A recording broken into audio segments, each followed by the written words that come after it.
That's a good question. In fact, let me address that by saying that I think it's a marketing phrase, really. It used to be called M2M, or it still is called M2M, and prior to that, it was called telemetry, or just general instrumentation. I think that a catchphrase was needed for the general consumer and the public to get the vision, understand what it's all about, and really get excited about the possibilities of what it can do for things. Now, so what is the Internet of Things all about? It's the communication between devices, sensors, and it doesn't have to be wireless, it could be anything. It's the application information that you get from a remote device back to where the data needs to go.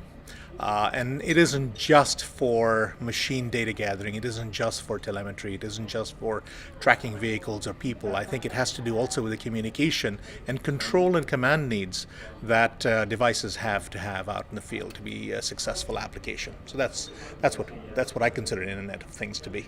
I heard somebody define M2M as sort of the enabler for IoT, and that might be a stretch. I think IoT is more just how the communication occurs. We know of the internet as something that people use to communicate with websites and to communicate between people.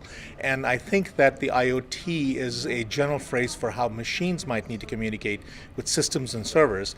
That might be an independent network, perhaps, not necessarily humans involved, although the data eventually might serve some human purpose, if you will.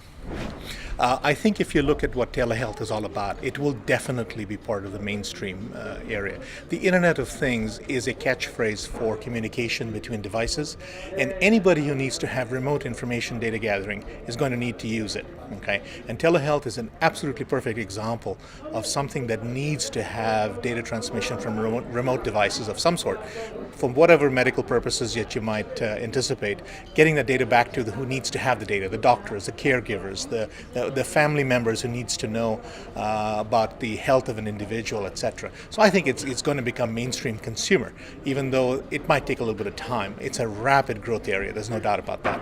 And with some of the more fascinating areas, fascinating parts of telehealth, such as the wearable medical devices, I think that's going to be a pretty giant step forward for people. Today it's automotive. There's no doubt about the fact that telematics was a natural. When you have a mobile device that needs to transmit data, like a vehicle or a truck or some kind of delivery car or a system that needs to send data, absolutely no doubt in my mind that that's where things are happening today. On the other hand, it's starting to get to the point where a lot of people understand its need over there, and there are new places like telehealth, point of sale systems, as well as, I will call it, some of the more fascinating areas of transmissions that need to have an M2M or an IoT solution is beyond just telehealth. Some of the things we haven't even thought about yet. Anything that needs wireless data transmission, that's what it's all about. So it's going to happen.